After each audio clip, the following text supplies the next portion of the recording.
Do you suffer from neck and upper back pain, possibly low back pain, and pelvic floor symptoms while you're baby wearing? This is super common, and most people don't realize that they're making a few common mistakes in terms of how they're setting up their carrier, which is contributing to these symptoms.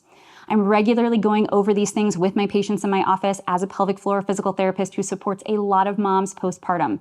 And so by making a few simple tweaks to your carrier, I promise you that you will feel so much better in your body, overcome the common neck and upper back pain, low back pain, and pelvic floor symptoms, and actually feel stronger in your body within minutes. Mistake number 1, wearing your carrier too low. So it's really common for people to use this bottom strap and to strap it around the front of their pelvis, similar to if you have ever worn a backpacking backpack. When we wear this strap this low, it brings our center of mass a lot lower. And this then invites the pelvis to come forward, and the rib cage then needs to lean back to counterbalance. Now notice when I do that, now my head also has to come forward to further counterbalance my entire body. This mimics pregnancy posture.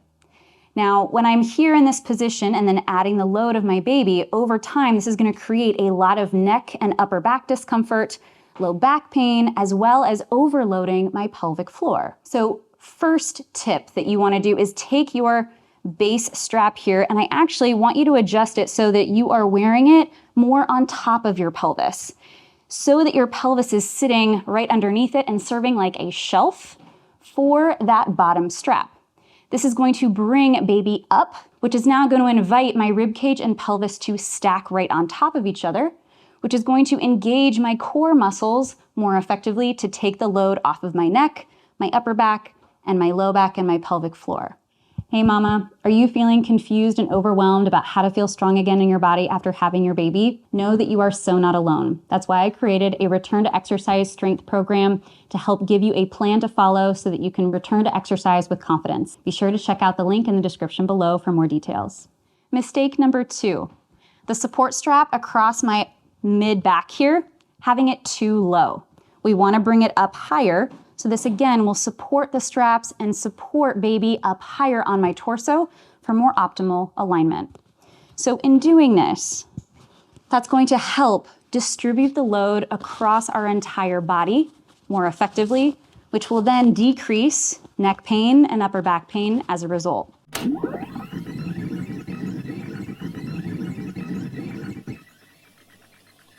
And then I make this especially snug as well, so that it keeps the straps close together across my upper back so that I feel well supported. One easy way to know if your baby is high enough in the carrier after you've adjusted all the straps is that you should be able to kiss them very easily just by tipping your head down to the top of their head. Mistake number 3, when we lock out our knees, this invites our pelvis to thrust forward and our rib cage to lean back. Once again, this creates and mimics that pregnancy posture that really places a lot of load on our low back. If you just gently unlock your knees, it will immediately bring your torso right over your pelvis so you're stacked more optimally, and you will feel your weight distribution into your feet also more evenly. When we pitch the pelvis forward with our locked out knees, you will start to feel your body weight into your heels. When we bring our rib cage forward over our pelvis with that little bit of an unlock of our knees, now I can feel my weight equally distributed into the tripod of both feet. That's gonna help the muscles around our pelvis to be able to load more optimally. Same goes for our pelvic floor, now not being overloaded, but rather supported.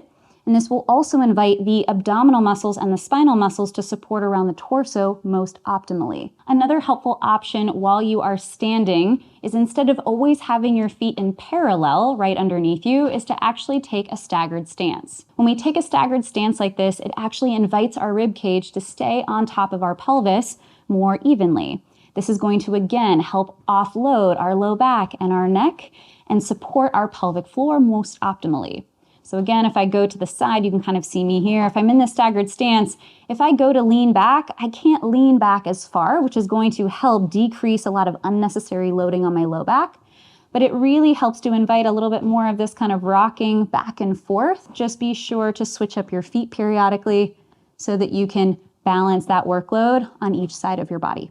So overall, we're making these adjustments to literally invite your rib cage to go from pitched back here to be stacked right over your pelvis.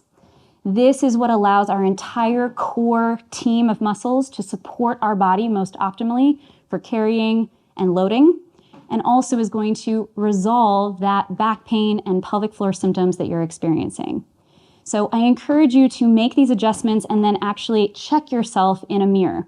Many of my patients, after we make these adjustments, feel like their body is in this position because your body has been living here for so long. Finally, I encourage you to share this video with your co-parent. Helping them to know how to make these adjustments in their body will help both of you to feel better overall. So I'd love to know which of these tips was most helpful for you. Feel free to let me know in the comments below. And if you have any tips that have been helpful for you to feel more comfortable baby wearing, I encourage you to drop those down below so that more people can learn from you as well.